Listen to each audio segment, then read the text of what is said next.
Hey, welcome to the show, everyone. I am your host, Arthur Gatton, and this is the Last Call podcast. So today I have the privilege, and I'm really excited about this because all you know that I'm a traditional whiskey drinker and a little bit of a bourbon nerd and other spirits. But one of the worlds that I don't really get to delve into is Scotch. So today I'm here with Travis Tidwell of Ardbeg Scotch Whisky. How are you doing, Travis? I'm doing well. Thanks. How are you, Arthur? Good, man. Good. I'm excited. Big shout out to Laura for helping us get together on this. So looking forward to getting to know more about you. So for the listeners at home, tell us about yourself, what you do and what you do for Ardbeg. Yeah. So I am currently the national ambassador for Ardbeg, covering all 50 states in the United States. Been in the role for about a year now as the national ambassador, but previous to this, I was the Western U.S. brand ambassador for both Glenmorangie and Ardbeg for about 9 years. So definitely been working on the brands for quite a while. Huge Scotch whiskey fan and a lover of both Glenmorangie and Ardbeg. But specifically, I've always had the first love of Ardbeg being my all-time favorite single malt. So very thrilled and couldn't be more excited to get out there and share the wonderful whiskey with everybody. Awesome, man. And so you told me a little bit about yourself before you got into Ardbeg. What led you into this path? Because it's a unique pathway for you as I'm looking over your resume. Yeah, so I kind of got started when I was in culinary school. I was taking some elective classes, that were involved in beverage management, menu classes, wine specifically related classes. And I've started noticing flavors and aromas in the wines that I was kind of experiencing while I was going through culinary school. So I started, experimenting with a little bit of wine, tasting wine, but I quickly realized as a broke college student that I couldn't afford a nice bottle of wine every week or so. So I went to a local retail store here in Southern California called High Times Wine Cellar. Pretty popular. Everybody kind of knows it as the local family owned wine and spirit shop. So bought a bottle of a single malt there on a whim because I like the packaging of it, and it had two glasses in that gift pack, about 20 something years ago. So I mainly bought it because of the glasses, because I was a broke college student and I didn't really have any nice glassware in my apartment. And then I started tasting some of the aromas and flavors in that Scotch whiskey that I was tasting in the wine classes. And for me, that was kind of like this is really cool. I want to kind of explore this more. And then from that point on, I just was trying as many Scotch whiskeys as I could, as many whiskeys as possible. I had a great bar manager who would let me taste one spirit on the back bar every night as I closed, because I was a bar back while I was in culinary school. So he would let me taste, something on the back bar every night. And eventually I always gravitated towards that Scotch whiskey kind of whiskey palette. And I just realized quickly that there was such a depth of flavors within the Scotch whiskey category that I just kind of explored and started reading, studying, tasting, and collecting as much of it as I could. Yeah. For those at home who aren't watching on video, but can see, yeah, you really fell in deep. I'm very jealous. I'm not jealous of most collections, but that looks like a good one. Yeah, that's the funny part is it's only part of it. Oh, Travis, isn't it? If you're trying to, relieve yourself. But yeah. I feel like culinary almost leans very close to those. I have a lot of friends. We have chefs, James Beard award-winning chefs have been on the show, and they've almost always spoke about how that translates specifically to spirits as well, that skill set and just that appreciation for it. So it felt like a natural passion for you. Yeah. I mean, I wanted to be a chef, but then I kind of got a job working in the front of the house as a bar back and eventually bartender. And that's really where I kind of fell in love with the front of house, as well as, the back of house I love, but it's really hard grinding work, like you're working in very, very hot kitchens, you're working brutal hours.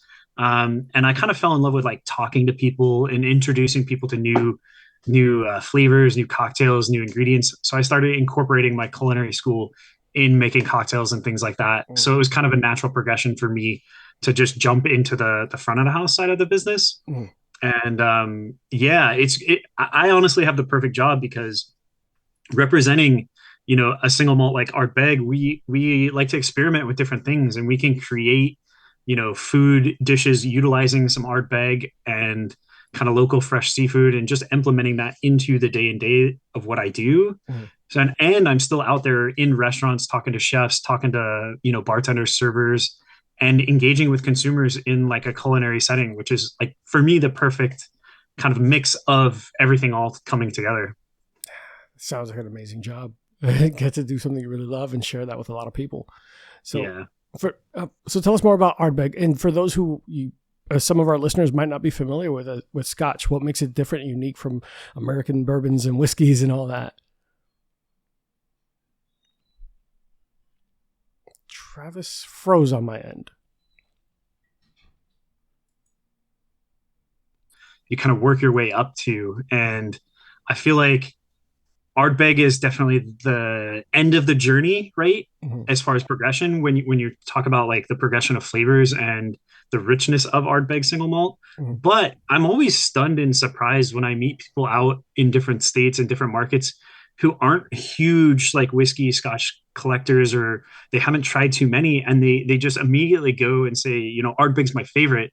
I fell in love with it, and it's one of the first whiskeys I ever tried, but I absolutely love it because it's so different. And I think for me, that's such a cool part. Ardbeg on its own is really a unique little distillery, located on a small island that doesn't like to do things kind of like the same as everybody else. We do things a bit different. Mm-hmm. And I think that kind of translates when we're out talking to guests as well and talking to different consumers. They are diehard fans for this stuff, which I think is quite amazing. It's cool to be like it's cool and fun to be different and be able to not take ourselves too serious, and to create fun, unique expressions that kind of are rooted in the island itself, but also experimenting with different cast types that we get, and things like that. High gravity mashings, which I'm sure we'll talk about later. So it's quite fun. Working for a distillery that is well known, but it's not super super well known that we can still do things a bit different and kind of experiment here and there. Yeah, I've seen a couple of those bottles that come out with very unique kind of techniques and everything else. And I actually really love the labels too, because I think it kind of gives a very fun appeal to it for those who've never tried it. It gives you something different that you might not try somewhere else. When we talk about peat and that flavor note, which is known for being surprisingly fruity, zesty, and not just smoke. I think very often when you think about Scotch, people think about heavy, just a smoke bomb, and it's not always the most appealing when you hear about it. But Ardbeg as a Scotch is one of those that I feel very approachable and have those unique flavors. They were talking about earlier about there's the high gravity techniques. Can you tell us a little bit about those unique things that make it different? Yeah. So I guess the biggest thing with Ardbeg, I didn't really answer your previous question now that I think about it, but Okay. one of the unique things about Ardbeg is we often refer to ourselves as the peaty paradox, because Ardbeg produces a heavily, peated whiskey, but because the shape and size of our stills, the copper pot stills that we distill and make the whiskey in, they're quite large and they get a lot of copper contact because of the purifier. We actually produce a lot of reflux, which in the end product translates into a lighter, more fruity, and more delicate style spirit. So it's kind of this balance of what we refer to as soot and fruit. So Ardbeg has this sootiness, this kind of pine tar resin, but underneath all that smoke, you get a lot of these fruity, tropical kind of characteristics that are developed because of our long fermentation times. And then also the extra copper contact that we get with the additional reflux and the purifier. We're kind of creating these minute differences that happen over time, but they all add up in the final product. And that gives us more of this lighter, more delicate and fruity, but heavy, smoky whiskey. So it's like the perfect paradox, right? You got this very tropical, fruity characteristic, but you also have this heavily peated, kind of sooty, ashy, kind of pine tar characteristic that works really, really well with the two together. It's like sweet barbecue, right? Or something like that. So I reference that a lot with Ardbeg and some of the things we do. But Ardbeg works surprisingly well, having those kind of two polarizing characteristics, but they come together and meet in the middle very, very well. So I know that this is just for some listeners who aren't familiar, what is peat? Because that term gets thrown around a lot. And for those average consumers who might not know and trying to be introduced to it, go ahead. I'll let you explain. Yeah. So peat is basically the natural resource that we use on Islay specifically, or, in the Outer Hebrides or the islands of Scotland. When people started immigrating over to these islands, they quickly realized that they needed some sort of natural resource to heat their homes, cook their food, dry their clothes. And at the same time, they were making whiskey or making spirit. So they found that they could dig up this earth, this peat, the peat moss, and let it dry out for a couple months. And then they would use that as their heat source, their fossil fuel. And at the same time, that was imparting flavor into the drying process of malting the barley, or into the drying process of the barley after it had been malted.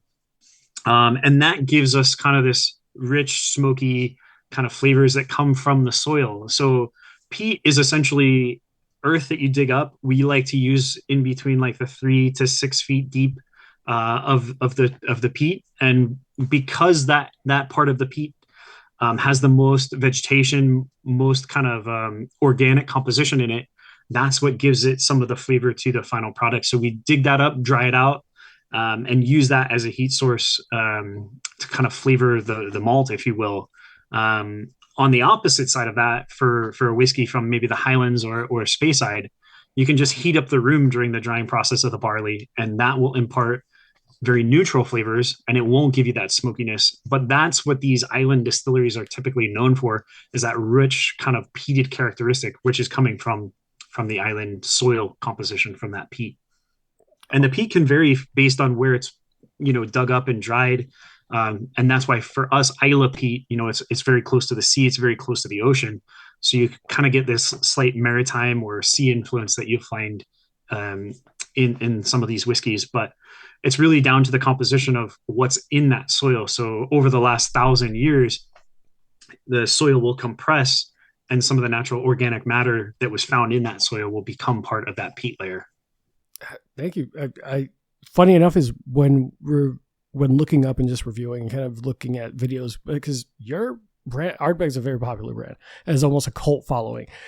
I've seen, even when I just Googled to kind of show my fiance what the bottle looked like, because I told her we were doing this show, videos came up. And the first thing when talking about tasting this is like, I could even smell like sea air in this bottle, which I found was amazing. I mean, considering where it's being created and based off of.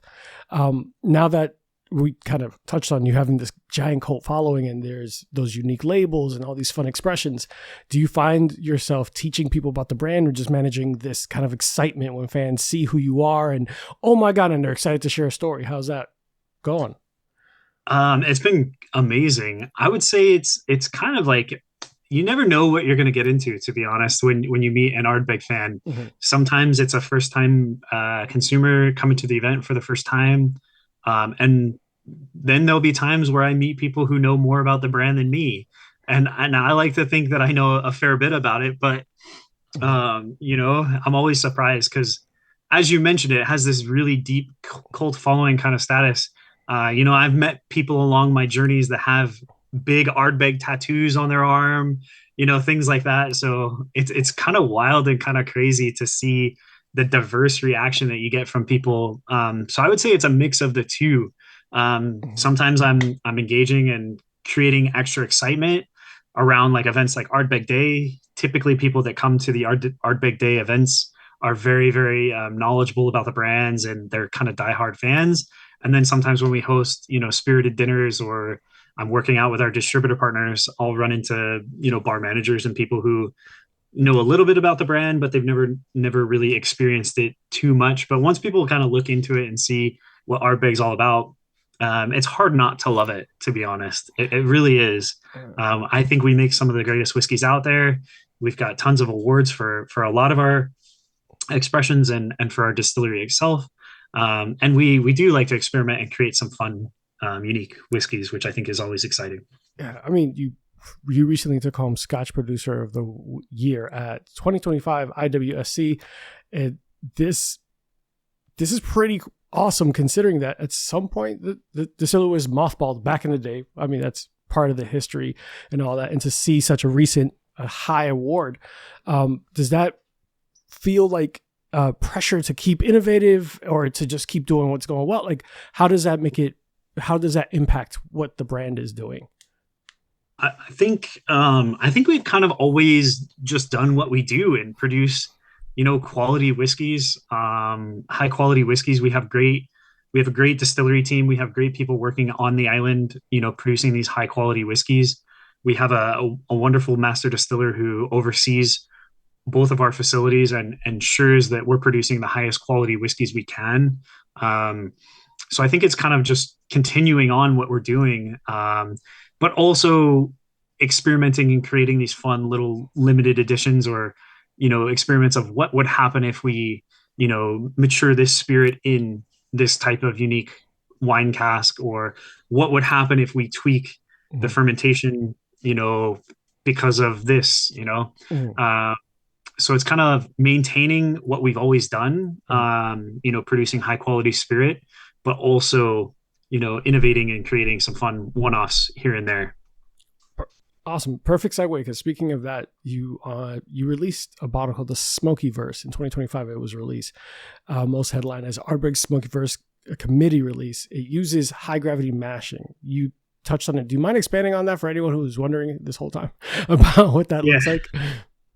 Yeah, high gravity mashing is it's a really kind of geeky brewing term that's often used in making, beer production, or the guys at the distillery, when they measure the soluble sugars or the amount of sugar in the barley mash, which is what the way they measure it is in the form of gravity, right? So gravity is essentially the amount of sugar to the water ratio and where that sits on the gravity scale. So for this particular expression, what we wanted to do was create a much more concentrated mash. And the way to do that is by doing what we call a high gravity mashing. So essentially, we're malting in more barley to the same amount of first and second waters. And what that gives us is a higher concentration of sugar, or soluble sugars, that we'll be able to extract in the form of, maltose and maltotriose and dextrin, which will then essentially become, your fermentable base to make, your brewer's beer, if you will, or your wash. So the way they measure that is in the form of gravity. Kind of a geeky term, but essentially what it means is basically more sugar to water ratio, and how that sits in the final. There's a lot of scientific calculations that you can do based on the gravity to determine your final volume as well for fermentable sugars, your wash, and then your final distillate as well. So all kind of crazy, but essentially what we did is we mashed in like 1.5 times more barley to our same amount of first and second waters that you use to extract the sugary liquid, which will go on to fermentation. So what that does in the whiskey itself is it gives us more esters. So esters are what translate into your fruity, tropical kind of characteristics in the final product. So the more esters, the more funky and more fruity it would be, which is kind of cool and exciting. So if you open up a bottle of Smoky Verse, you'll notice that it's really quite tropical on the nose. So it has these like wonderful tropical kind of funky fruits on the notes. It reminds me almost like some of these really, really high ester rums that you get from Jamaica and things like that. Oh, okay. I went to verify. Like, did I get a Smoky Verse? No, I did not. But I will look for one. So I talked about it, but the Ardbeg Committee, what is that? So the way the Ardbeg Committee kind of started was when the distillery reopened its doors in 1997.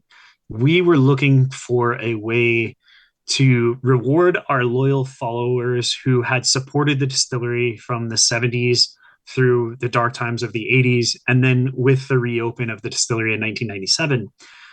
And we had a little bit of whiskey stock left over from the closure. So barrels from the 70s, a little bit of distillate from the 80s that had been maturing and sitting in the warehouses, even though the distillery was closed.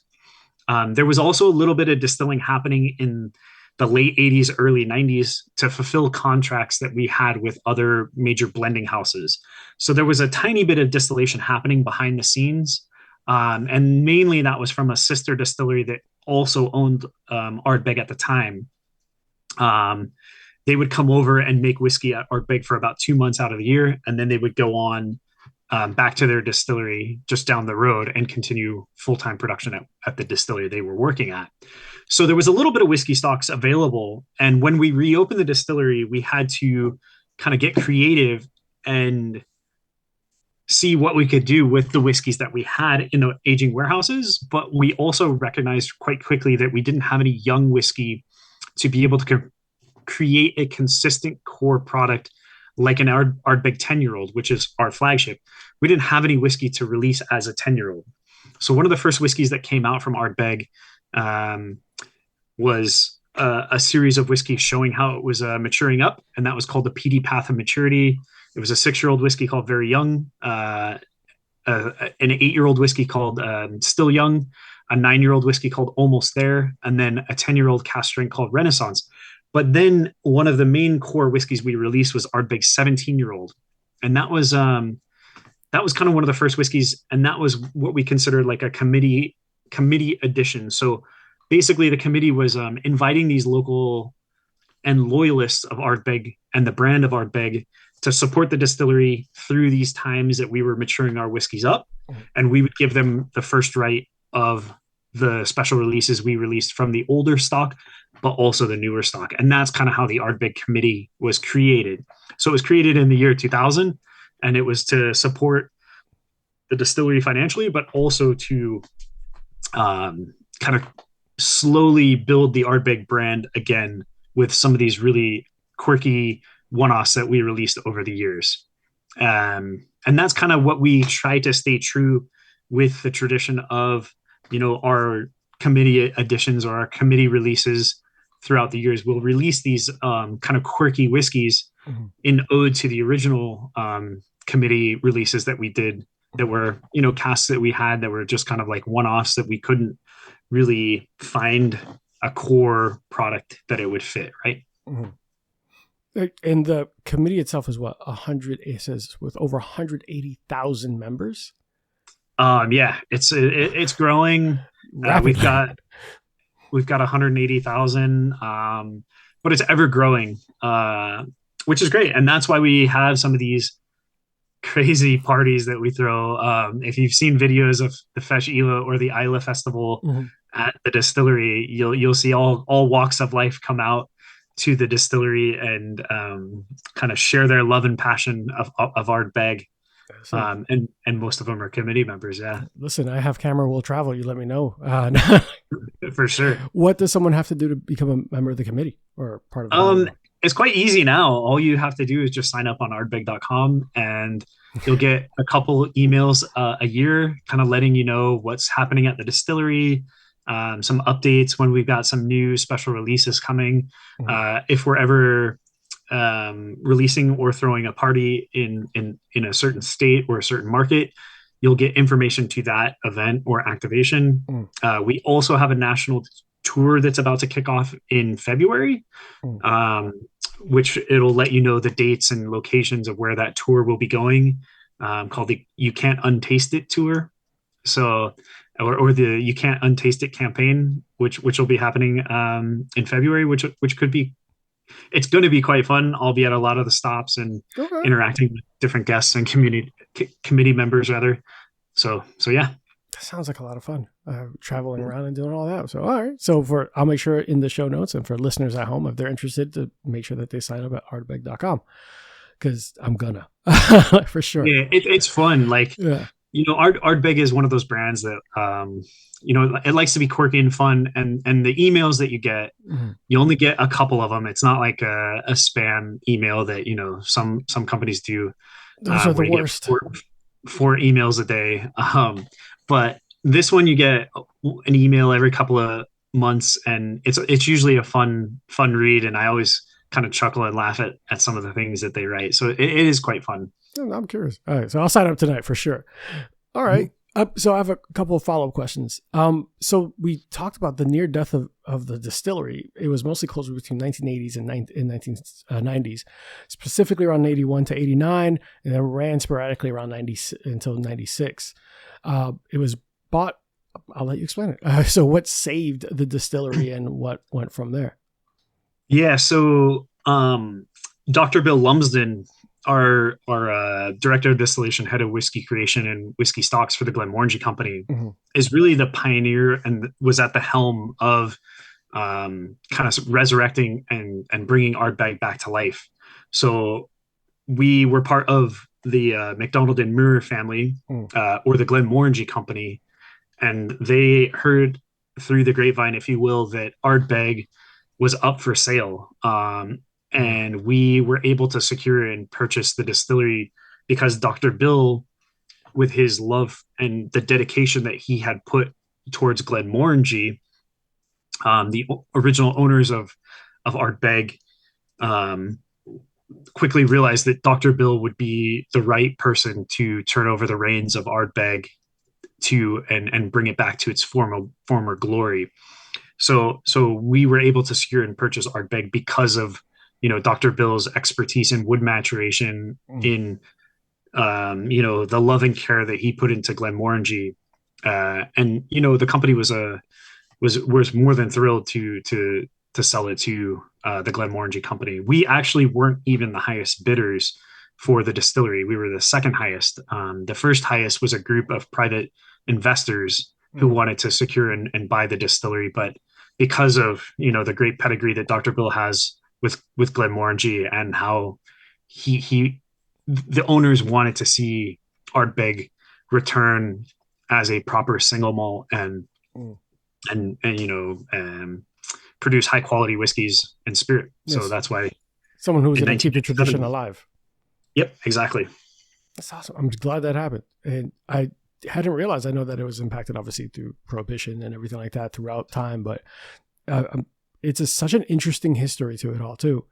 And it's beautiful to see that one, the bottles kept that traditional look. It's looked the same. It's kind of just stayed historic, right? You recognize it right off the bat. Even I referenced it earlier when I showed my fiance the bottle. She's like, "Oh, I've seen it all the time," because she used to work at Total Wine. She just hadn't realized the name. So definitely, I'm glad that turned that way. With that being said and talked about, you touched on you said unique bottles, right? And some fun stuff. So there was a bottle, and I have it behind me, so I'm going to try to get it. It's the Wee Beast. Mm-hmm. So one of the interesting things that I found on this is Wee Beast, a 5-year-old, recently won best overall Scotch at New York World Spirits Competition. Yeah. Tell me about Wee Beast, because I have not had this, admittingly, never had this. I'm about to open this now and have it with you, but tell me about how that felt. And, proving age is nothing but a number, especially in terms of whiskeys with this giant demand for, I want something super aged and 108 years old. And talk to us about this. Yeah. So, 5-year-old whiskey, some of the original blends and original whiskeys that were released were never quite super aged. That's relatively a newish thing in, I would say, the last like 15, 20 years, where you started seeing older and older age statement whiskeys. And then we ran into kind of this weird period where aged whiskeys really sold really, really well. And in certain markets, they sold exponentially well. And some distilleries actually wiped out a lot of their older stock because of that. For us at Ardbeg, we kind of had the opposite problem, where we actually didn't have a lot of really old whiskeys at the distillery. We were quite constrained in the younger whiskeys because we reopened the doors in 1997, 1998. So we had to kind of get creative. And one of the ideas that we've always kind of kicked around is young peated whiskeys kind of show their best with the phenolic compounds, and the smokiness in the whiskey kind of show better at younger ages. As a whiskey matures and gets older, the smoke and the phenols will slowly decline and fall off over the over the course of its maturation. So with a whiskey like Wee Beastie, you're really embracing that young kind of spunky feistiness that you'll find in the whiskey, where it has some of these rich, heavy, smoky aromas that may fall off in some of the older expressions of Ardbeg. So I think it's a great place to kind of explore and jump into young peated whiskeys if you like that, big, smoky, robust kind of characteristic and flavor.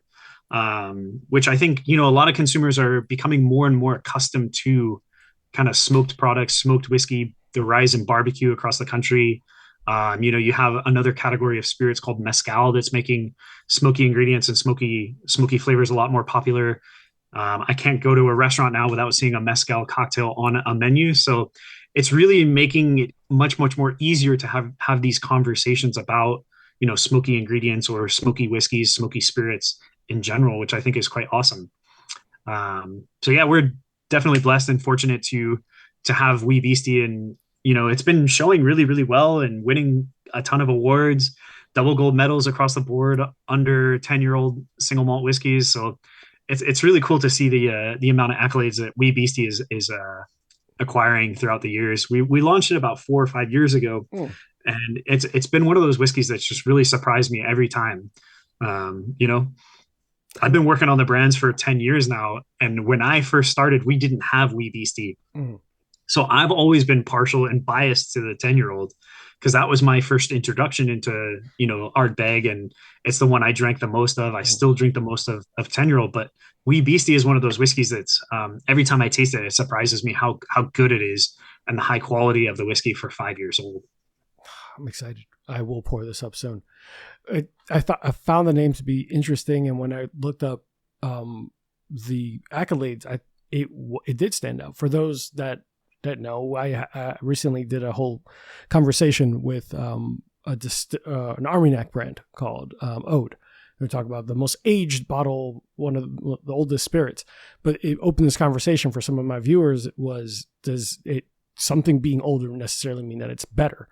I was like, I was always a big advocate of it. Doesn't necessarily. You could find a good product that's a 10-year, 5-year, 4-year blends. A good product's a good product regardless of age statement. So I was happy to see that a 5-year-old bottle won the award. Yeah. And for us, when you start out with a really, really high quality base distillate or base spirit and you age it for 5 years, it's going to turn out probably pretty good if you have a good quality or a high quality ingredient to start with. So yeah, quality matters all throughout. Outside of Wee Beastie, were there any other special runs or specific unique blends that stood out to you that you're like, this is something definitely someone has to check out?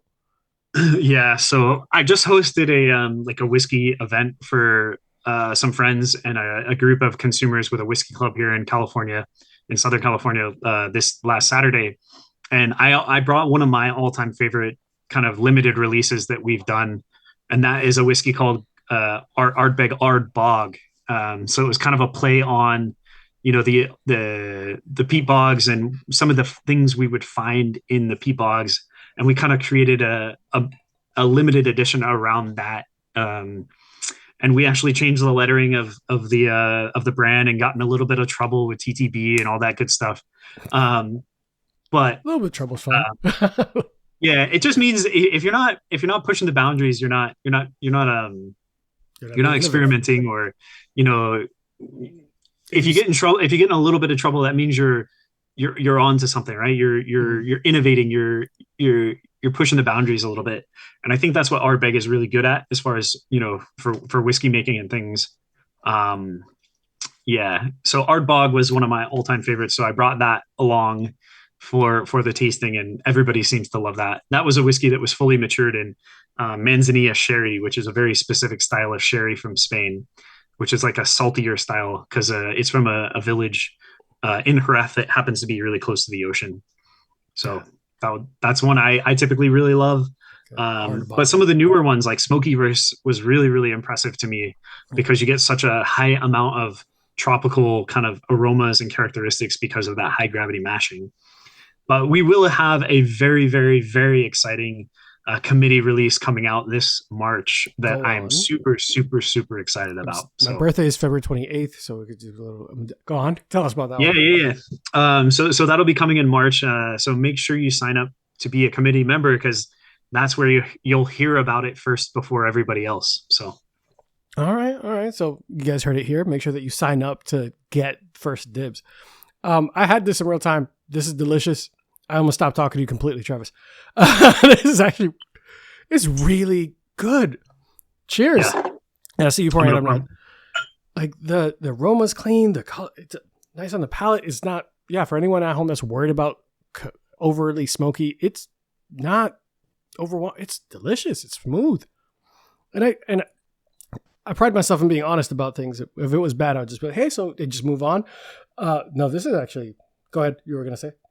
Oh, I'm. I don't know if I mentioned it, but Ardbeg is also one of those distilleries that we don't add any coloring to any of the whiskeys, and it's all non-chill filtered. So kind of what you see in the glass is what you get. And the color for me is a reflection of the two casks that we mature the spirit in. Mm-hmm. So this is a combination of ex-bourbon casks and Oloroso sherry casks. So a little bit of that color is coming from the sherry influence. Mm-hmm. And that's also toning down some of the heavy kind of phenols and characteristics that maybe you were expecting, but they're a little bit softer because you get some of the sherried kind of notes in here as well. Yeah, that's perfectly described. Pretty terrible about all the description stuff, but yes, I can tell you that this is delicious for all of my friends listening at home. This is, and you're right, the color comes. I didn't expect it to be this light. This light, the color and everything. I was like, this is good, really good. See, for me, I actually think this is quite dark for a 5-year-old. When you think of it, because it's not your standard, American bourbon, right? That's why. Bourbon, you're using that new charred oak every single time you make bourbon whiskey. Mm-hmm. For us in Scotch whiskey, we don't actually use a ton of virgin oak. Mm-hmm. We like to use more of the first fill, second fill, refill bourbon casks because our base spirit or our base ingredient being malted barley is a much, much softer, more delicate grain than corn or rye, which you would use in a bourbon. So those raw grains can hold up really, really well to new oak, where us using malted barley, it's a little bit softer. So we like to temper the whiskey a little bit more with not so heavy oak driven flavors. That's probably, you hit it on the head. That's probably why I was, as a bourbon drinker, I'm always expecting something darker and more amber. This is lighter and I actually really like it. I'm mad I didn't open this earlier because I could have been drinking the whole time. I mean, it's fine. So like when we look at this one, the 5-year-old, the wee Beastie, when you pour the 10-year-old and compare the colors, the 10 is double the age, but you'll notice it's a little bit lighter in color. Okay. And that's because there's no sherry influence on the 10-year-old. The 10 is all ex-bourbon cask, but it's also a little bit different recipes that we use for the casks to bring up some of the heavier phenols and some of the more smoky characteristics. By utilizing a more second or third fill cask, you're going to get more of the spirit characteristics and less of the oak driven flavors. So that's really Dr. Bill, our whiskey maker's kind of job, is to balance the base spirit with the oak and kind of find the perfect marriage of different barrels to make a consistent, 10-year-old product. That's super unique. I'm going to compare them in a moment, but I'm running out of space. So talking also, you when you spoke about also not using fresh oak barrels, I think there's a little bit of there. I also appreciate that there's sustainability there, right? So you're not having to create more, destroy more trees, take down more trees, do all this. You're using what you have, and I know that in 2025, you also announced there was a major partnership with Royal Society of Protection of Birds as well. It seems like sustainability is almost imprinted in traditions and keeping things alive. And sustainability is really embedded in your culture. Can you tell us about that partnership and what that brought up? Is that just kind of happenstance or? Yeah, I mean, for us at both distilleries, we're always trying to, we're always trying to, give back to the local community, but also sustainability is a huge point of interest for us as a company, as well as the distillery. We're located on an island with only 3,000 people that live there. So it's very crucial that everything we do on the island is very tactical. We don't want to disturb the microclimates and, what is so precious of that island. We want to preserve all of that. So doing these partnerships and securing restoration of like the peat and everything is really important to the DNA of our distillery, but also to the company as a whole. Both of our facilities are going to be 100% natural gas. We have biodigesters. We're doing all the things to make the distilleries more sustainable on the front end as well as on the back end. So it's really crucial to what we do as a whole. Not negatively impacting your community and the people that they appreciate. I'm certain. Ardbeg, with a small island with 3,000 residents, I did find wild because that's such a small populace compared to where I live. So yeah, but it must feel good too for them too to have something they could be very proud of and be a part of. I kind of want to talk a little bit more about this is a fun one. Ardbeg recently opened a hotel. We did. Yeah. Tell us about that and where is it located? I don't know enough. Yeah. So I haven't been yet. So I haven't been to the new Ardbeg house or the new Ardbeg hotel. I have stayed at that hotel prior to us renovating it and kind of creating the new experience there. But it's located in the heart of Port Ellen, which is, just the town right down the road.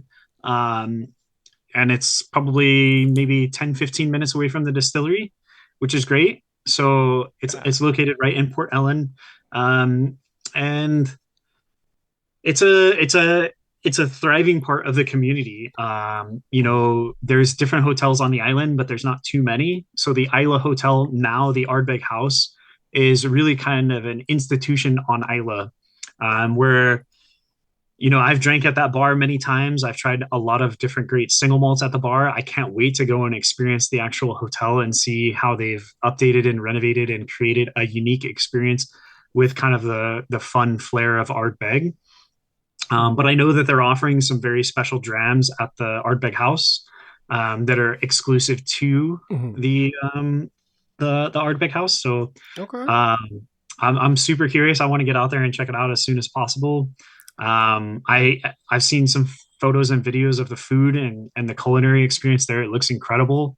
And I know that they're going to offer, some of the rarest and finest single malts from Ardbeg, but also, other fine distilleries on the island's products as well, because, that's what Islay is all about. It's a community. So it's more or less bringing everybody together, and hopefully we can continue to provide for the locals of the area, and they can go in and enjoy some great bites and some great food, as well as some awesome cocktails and some fine single malts as well. I as a consumer, I find that so appealing to have kind of a one-stop shop for a vacation, a visit. You get to visit a small, beautiful island, go to a distillery, go to a hotel themed around the distillery. If you're a lover of anything Scotch, that could be a hell of an experience. That's a bucket list type of trip for sure.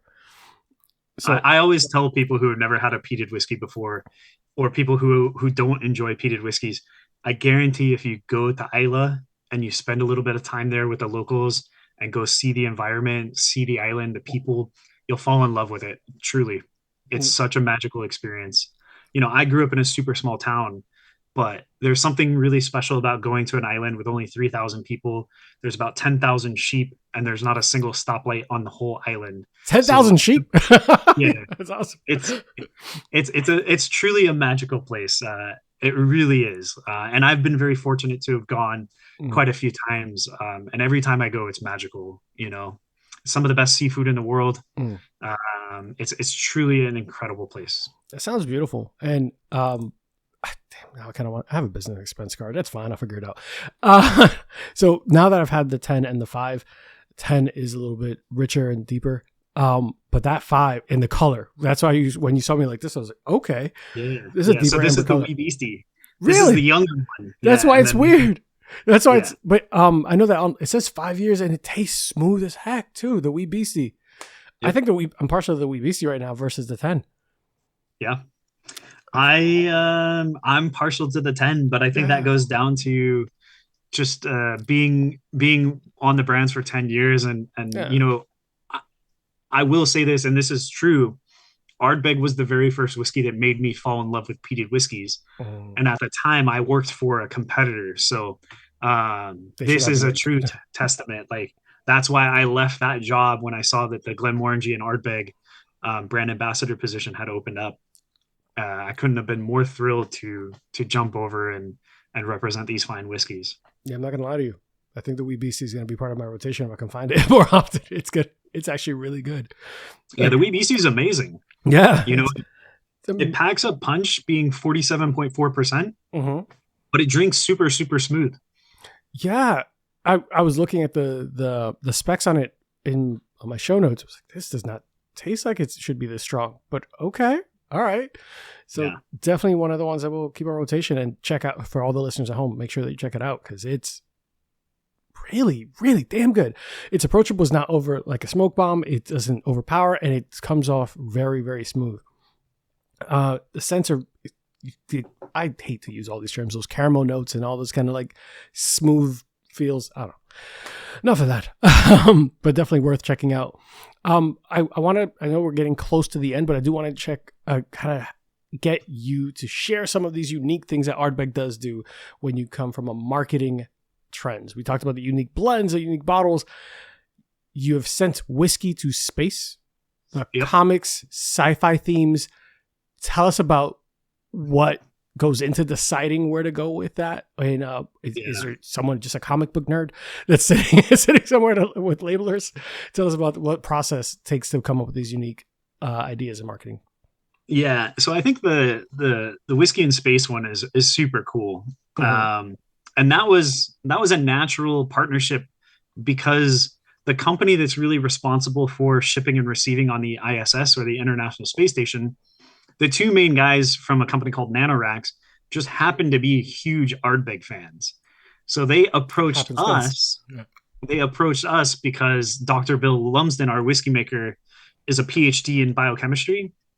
So he has a natural science background, and they approached him to want to do like a true science experiment in space to see the results of what would happen with a peated whiskey maturing in zero gravity. So but Dr. Bill and his team worked with NanoRacks to kind of design an experiment where we could see what would happen if there was a whiskey matured on the ISS with zero gravity. So sure enough, we sent up vials of new make spirit and charred wood shavings in like an internal capsule that had a controlled mechanism that would separate and allow the spirit to interact with the wood shavings at the same time. And it was up there for about 3 years.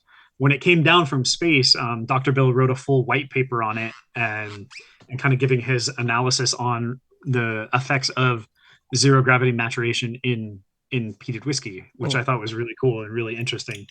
So that was one of them. And then, like the comic book, and we created this whole world around what we call Planet Ardbeg, and kind of thinking of if Ardbeg was a specific style of comic, or what would it be? And it was kind of like this out of this world experience where we create these really big, robust, and unique flavors.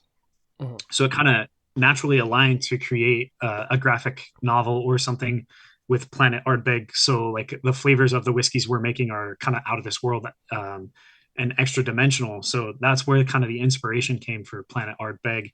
And then working with, graphic artists like Trad Moore, who create special labels. I happen to have one of the really cool series that we did for like some special label Ardbegs. So this is a Trad Moore specific label that we designed for the series of Court of Reckon, which I think is pretty cool and pretty interesting to do fun things with that. So Trad Moore is one of the graphic artists who's worked on a lot of Marvel and DC comic stuff. So pretty well acclaimed in his industry. But we do a lot of fun partnerships and do some cool things along the way. Ardbeg is one of those brands that just likes to, you know, not take itself too serious, but still creates really, really high quality whiskeys and spirits. So yeah, it's quite fun. It's awesome to hear, because you are right. There are too many brands who are too serious about what they're doing. Meanwhile, their spirits are supposed to have fun, right? Create memories and do something unique, and it's supposed to be fun. Drinking spirits and enjoying this with friends and family is supposed to be enjoyable and unique and different, not just the same things that you see like on bougie spaces. But that's for another day. Yeah, it's not, you know, it's supposed to be fun. And that's what I always encourage when I'm doing a tasting. And you know, whiskey for me is about creating memories with like-minded individuals who share another passion for the same thing that I'm representing. And when you get everybody together and to share stories and open up special bottles that they accumulated or found in specific markets or states, to me that's where the magic happens. And I always try and encourage, you know, whiskey's great and it's meant to be shared and enjoyed with friends and family. So that's what I always try and encourage. It looks great on a shelf, but it's meant to be drank and enjoyed with friends, to kind of create those memories. Agreed. Otherwise, it's just whiskey in a bottle on a shelf. Agreed.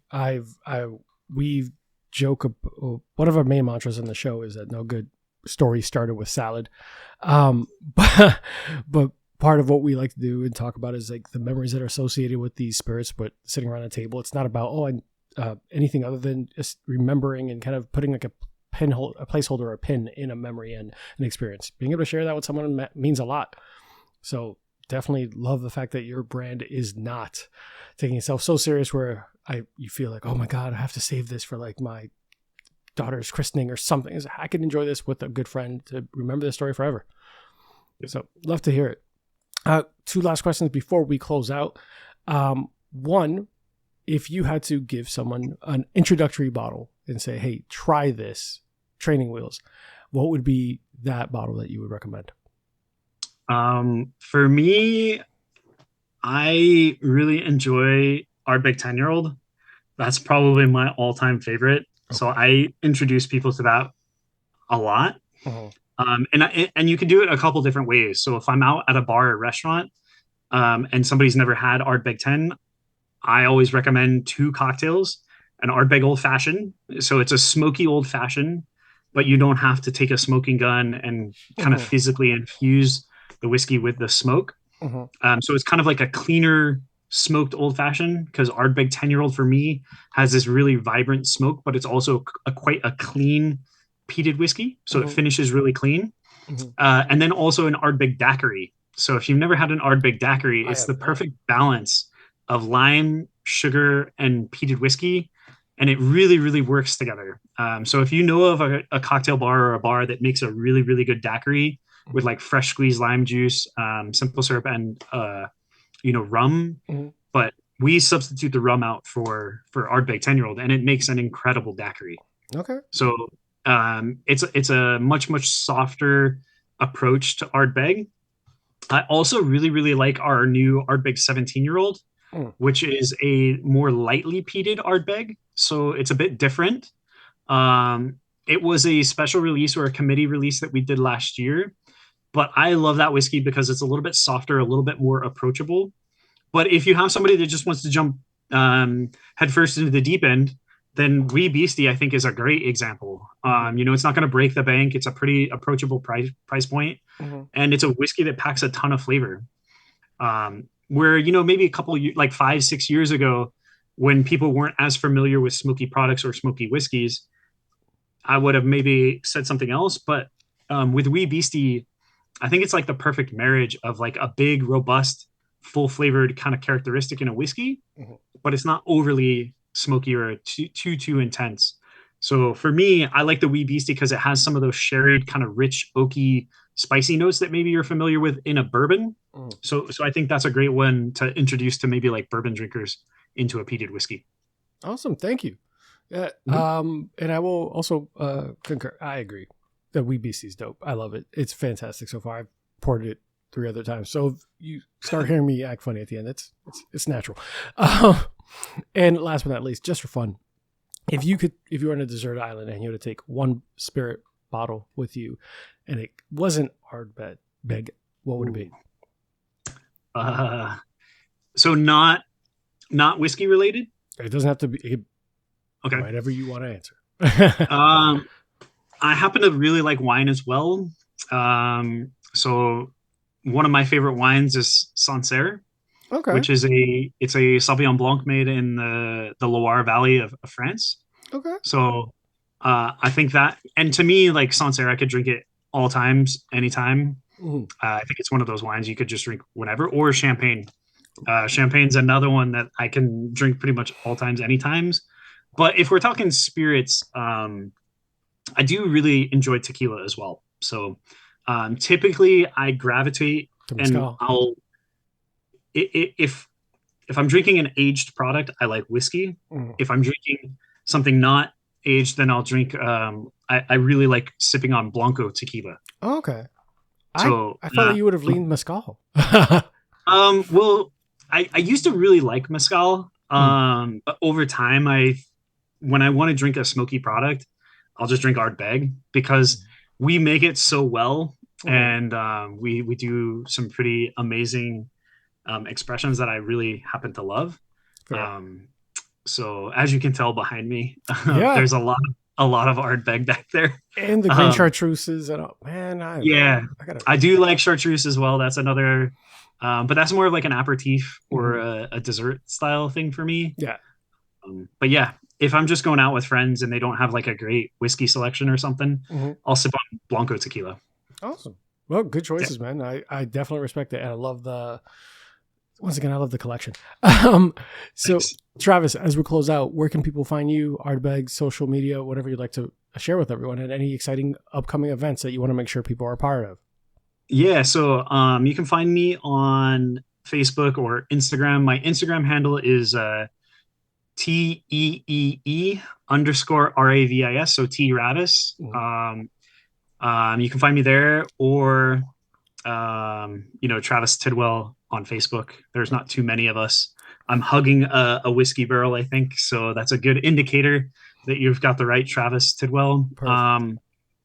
There is ironically a country music artist who has an Instagram called Travis Tidwell. Okay. And yeah, he reached out to me one time because I was posting some events with my name, and so that's kind of funny. There's two of us. I'm the whiskey ambassador, Travis Tidwell. He's a country star.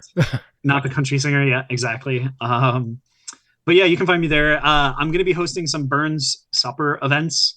So in honor of Robbie Burns, or Robert Burns, the poet from Scotland.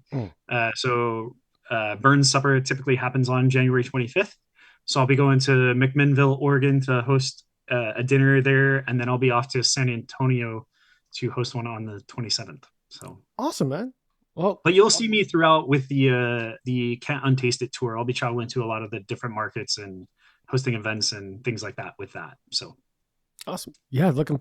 I'm looking forward to becoming part of the committee and tracking and kind of keeping track of that, and maybe being part of a future event.